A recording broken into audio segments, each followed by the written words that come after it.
These three particular episodes that Richard's focused on, and these three very particular memories and times, and the way in which we've gone back to those times, or he's gone back to those times, and we've worked with him to make those happen. So with Ray, there was you were choosing that moment because it was the moment where you started making photographs of Ray, and you had a great deal of visual material, but you wanted much more. You wanted to get into Ray's head, didn't you? Yeah, what's it like to be Ray?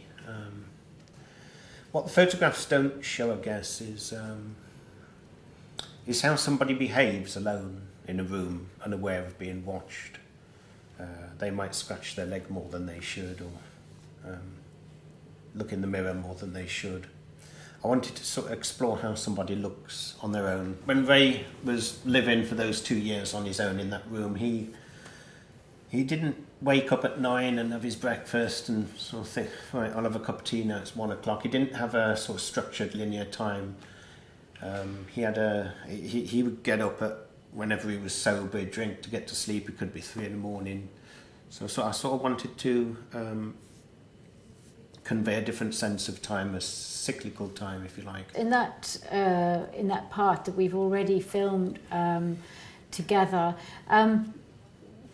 you've also used it to kind of pinpoint a few episodes in your life that were very kind of difficult and kind of shifted everything. For example, he mentions Jason, and that's another thing, is that we know about Jason from later photographs, but we didn't really know the story of Jason and what happened to Jason. Well, when I wrote that short film, Ray, it was meant as a sort of gallery film to begin with. I wrote down this other idea for a short film about my uncle Lawrence, who's Ray's brother. And there was a period that I remember, he was very vulnerable. You could see how that Lowell was also as vulnerable probably as you were. Yes, he was. I think it's almost like he had the mind of a child. He didn't know how to pay a bill. If it wasn't for his mother, living with his mother, he'd probably have the electric and the gas cut off and he'd be living on the street. So the second film that I wrote is really about Lowell's vulnerability. The third one is about my younger brother Jason when he was 10, 11, so it's this sort of age. And he stays out for 2 or 3 nights, but Ray and Liz's parents, they don't really sort of wonder where he is.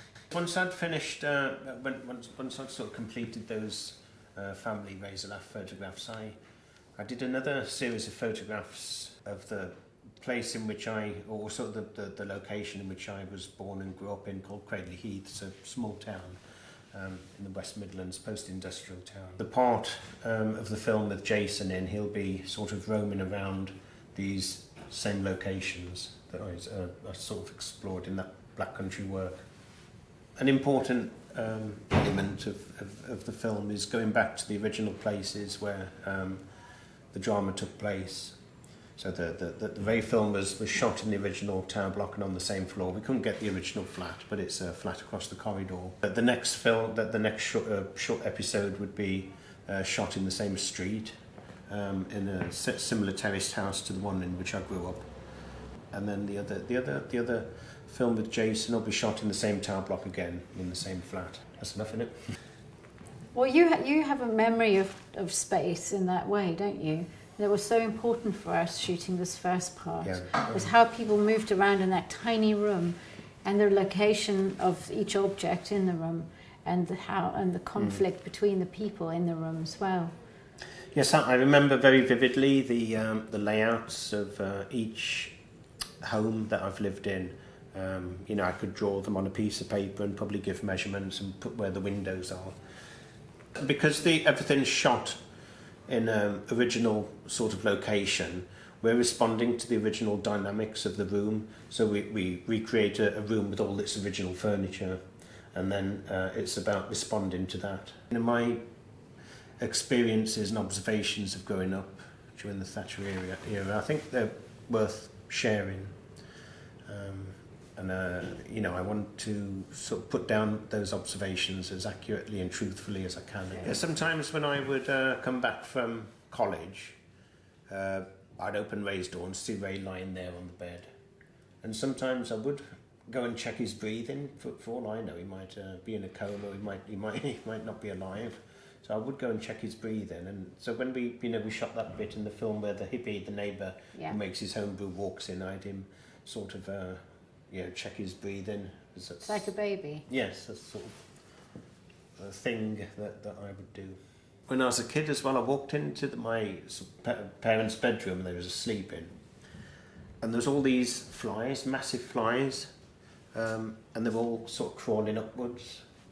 And Rangers, they didn't seem... I mean, I woke them up and said, look at all these flies, but they didn't seem that bothered about them. All these things that are in the film, they do come from lived experience in some form or other. Ray and Liz, anyway, they're actors, but so I'm not really seeing them as Ray and Liz in a sense. But sometimes you did say, oh, it's a bit like they've come back to life. Oh yeah. You did. Yes, when we were shooting and I saw Ray lying on the bed and I saw and I'm sort of sitting at the edge of the bed and his feet are really big like that and his head's just sort of small in the distance and the headboard.